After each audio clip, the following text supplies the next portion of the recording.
Hindi naman magsisikapaan.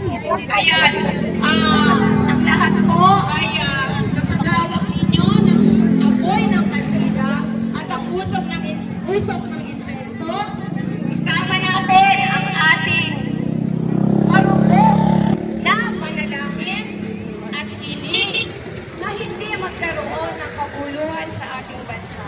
Tanging kapayapaan, pagkakapantay-pantay lamang naman ang ating hinihiling. Lahat ng ito ay para sa ikabubuti ng ating bansang Pilipinas. Tatandaan natin, tayo ay kapwa Pilipino.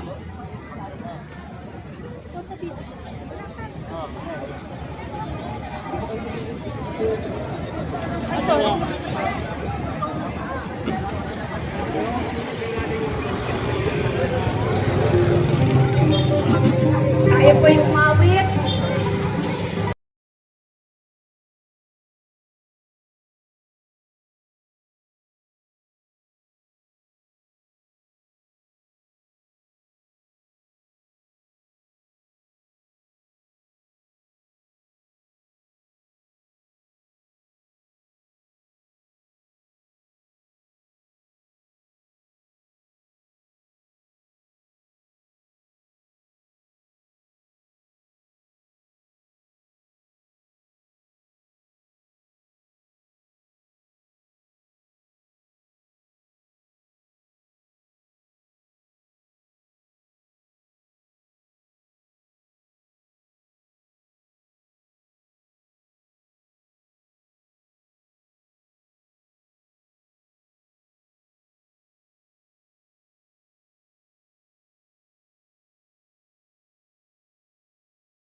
Salamat po. Kami po ay nagpapasalamat sa inyong lahat na dumating dito.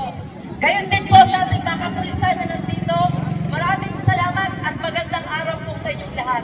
Kami po rito ay nagpapahayag ng pagpapasalamat dahil nagkaroon tayo ng 13 matatapang at magigiting na senador na tumitindig para sa katotohanan nating mga Pilipino. Nandito po kami ngayon upang ihayag ang aming damdamin na kami po ay hindi sang-ayon sa impeachment na magaganap.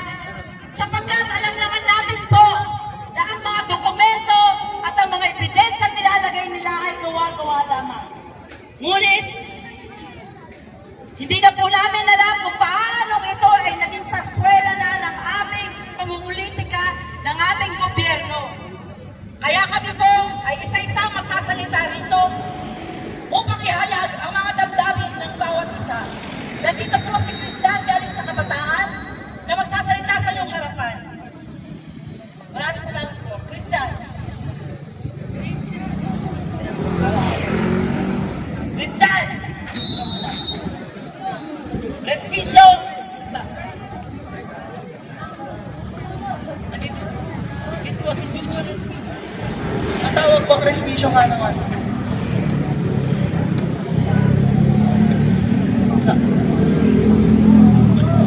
Saan ba ako harap? Dami nyo naman pinag-aharapan sa akin. Teka lang. Hindi ko nakapag... O, magandang araw sa atin mga kamayusog!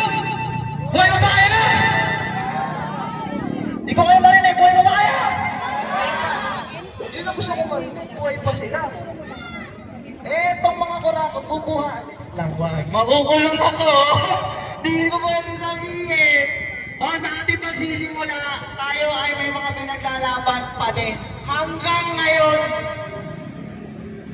wala nang katapusan pinaglalaban natin dito. Sunod-sunod ang ginagawang kalukuhan ng mga loko.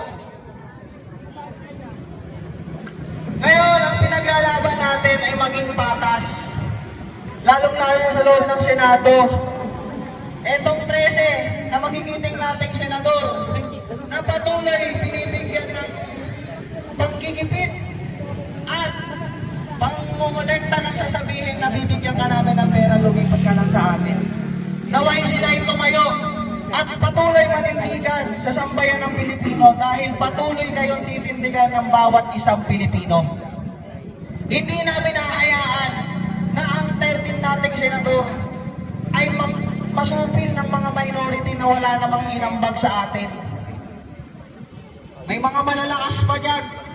Halos ang gawin na lang kasuhan ng tao. Dahil lang hindi ko mampi sa inyo, kakasuhan nyo. Tapos, sasabihan nyo ang mga Duterte, ang mga supporter ni Duterte, ay sinasabi namin walang justice system. Totoo naman.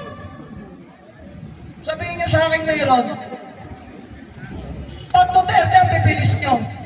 Pag mga kampi ni Duterte, kagaya ni Bato, ang bibilis nyo, halos gusto nyo nang makuha kagad. Pero pag si Saldi ko, tsaka si Romualdez, wala, tahimik tayo.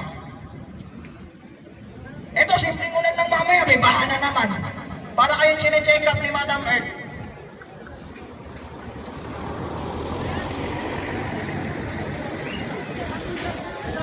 Ayaw ko harapin, namin demon nyo dyan.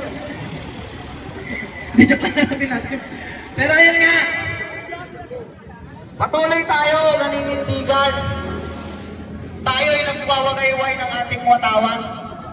Ewan ko to sa mga kaliwa, ba't bang watawat ang niwawagayway? Hindi mo malaman kung Pilipino ba sila o meron pang ibang bansa pa yung mga yun. Mga oplok Kaya yun. kay Senator, kay Senate President Alan Peter Cayetano, saludo kami dahil patuloy ang pagbibigay ng hustisya. At maraming salamat, pinalitan mo na si Risa Hontivero sa health. Hindi na nga naibalik yung PhilHealth, gusto pa ata mag-budget insertion kay Soto. MPE yun.